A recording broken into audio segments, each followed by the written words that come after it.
Bonjour à tous. On commence ce tour de la presse sportive en France avec la une journal L'Équipe.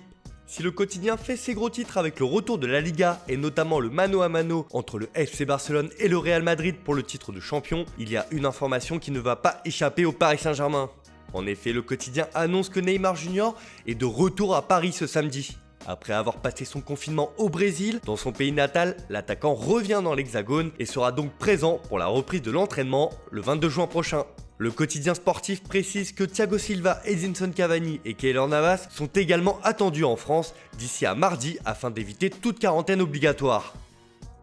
On file en Angleterre où c'est du mercato qui fait la une du Daily Mail ce matin. Arrivé à la Juventus lors du mercato hivernal 2019, Aaron Ramsey serait déjà sur le départ selon le quotidien britannique. L'impact financier dû à la crise sanitaire pourrait forcer la Juventus à se séparer de quelques cadres et notamment des gros salaires. Et c'est le Gallois qui pourrait en faire les frais puisque le journal indique qu'il a été placé sur la liste des transferts par la vieille dame.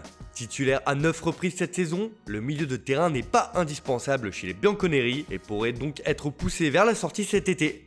Outre-Manche, il y a une autre actualité qui fait la une des médias. En effet, le beau geste de Marcus Rashford est salué par les journaux britanniques comme le Daily Mirror. L'attaquant a rassemblé les fonds nécessaires pour permettre à l'association Faire Cher de servir 3 millions de repas à des personnes défavorisées, ce qui lui vaut d'être honoré pour son action caritative et il a même été fait chevalier. Une belle récompense pour le joueur de Manchester United. Direction l'Espagne où la presse madrilène trépigne d'impatience pour un retour du Real Madrid sur les terrains. Et elle n'est pas la seule. En une de Marca, c'est le triangle magique entre Eden Hazard, Isco et Karim Benzema qui est mis en avant. Et selon le quotidien, ces 3 joueurs qui pourront être alignés dès dimanche contre Eibar excitent Zinedine Zidane. L'entraîneur français a de grandes ambitions pour la fin de saison avec ces 3-là et veut planifier son plan de jeu avec leur qualité. La formule a déjà été testée avec succès à Bernabéu contre le PSG en Ligue des Champions et avant la sortie du Belge sur blessure, les merengues avaient montré qu'avec ces 3-là, ils étaient redoutables. D'ailleurs, le technicien français fait aussi la une journal AS qui revient sur sa longévité à la tête du Real. Ce dimanche, face à Eibar, l'ancien meneur de jeu va diriger son 200e match à la tête des merengues. Et son bilan est plus qu'honorable avec 10 titres remportés, 131 victoires, 42 nuls et 26 défaites. À Barcelone aussi, le retour du Barça enflamme la presse locale. Pour le journal Sport, c'est le retour du leader de la Liga ce soir contre Majorque.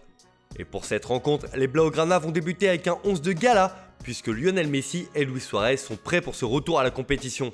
Pour le quotidien, c'est le premier pas vers le titre de champion et le génie argentin ne manque pas d'ambition puisqu'il se dit prêt à tout pour gagner le championnat cette saison. La lutte pour le titre va faire rage entre le Barça et le Real en cette fin de saison. On termine ce tour de la presse en Italie où un homme fait les gros titres ce matin. Hier soir avait lieu le grand retour du foot en Italie avec la demi-finale de la Coupe d'Italie entre la Juventus et l'AC Milan. Un match nul et vierge 0-0 qui aura surtout été marqué par le pénalty raté de Cristiano Ronaldo.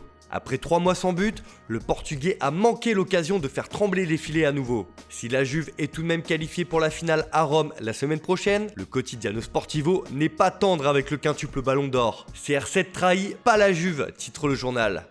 Si les Rossoneri ont fait bonne figure malgré l'exclusion rapide de Rebic à la 16e minute, ce n'est pas une grande Juve qui a été observée hier soir. Et le Portugais a sans doute réalisé son plus mauvais match sous les couleurs bianconeri, comme en témoigne son pénalty raté, souligne encore le journal. Et cela fait les choux gras de la presse transalpine, comme avec le Corriere dello Sport, qui indique pour sa part que c'était une Juve à huis clos et que ce match nul permet simplement à la vieille dame de se qualifier pour la finale.